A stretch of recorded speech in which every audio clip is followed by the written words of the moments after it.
साला पुन्हा बातमी ऐकली की एका लहान चिमुरडीवर एका नराधमाने बलात्कार केला. काही कळण्याआधी किंवा जाणवण्याआधी हे चाललंय तरी काय याचं उत्तरच सापडत नव्हतं. सकाळी सकाळी उठल्यापासून, घडी घातलेल्या चादरीपासून, मग मग मग टूथपेस्ट, फणी, गाळणी, कढई, भाजी चपाती इथपासून तिन्ही सांजेला दरवळणारी अगरबत्ती, ते निवांत रात्री झोप देणारी मच्छरदाणी, या सगळ्या गोष्टी स्त्रीलिंगीच ना. म्हणजे घराचा उंबरठा सजवणारी रांगोळी, घराचं मांगल्य जपणारी तुळस, स्वतः जाळून आपल्याला प्रकाश देणारी दिव्याची वात, ते अगदी मनात नसलं तरी देव्हाऱ्यात श्रद्धेनं लटकलेली देवीची तसबीर, ह्या सगळ्या गोष्टी स्त्रीलिंगीच ना. 33 कोटी देवी देवतांचा देश आपला असं म्हणतात काही लोक. मग त्या देवतांमध्ये जी शक्तिरूप आहेत ती पण स्त्रीच ना.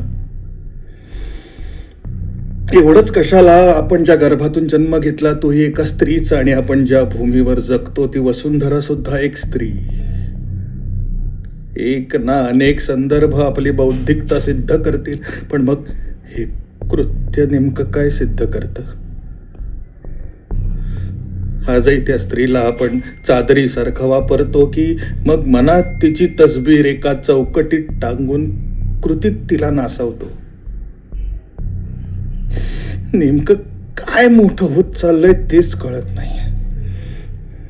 पुरुषी अहंकार, पुरुषी वासना की पुरुषी लिंग? असं असेल तर मग देशात मोठमोठे पुतळे उभारण्यापेक्षा या वासनांधांचे लिंगच उभारा एखाद्या चौकात, नाही तर रस्त्यावर. ज्यामुळे निदान हे खोटं समाधान तरी नाही राहणार की सगळं आलबेल सुरू आहे आजूबाजूला.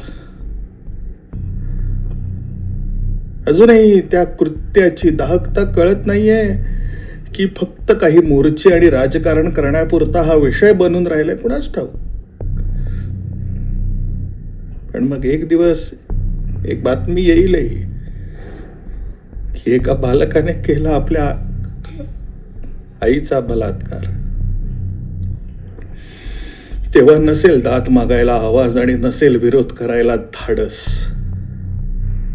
तोवर झालेली असेल ही लोकशाही एक उन्मत्त आणि मुजोर लिंगशाही.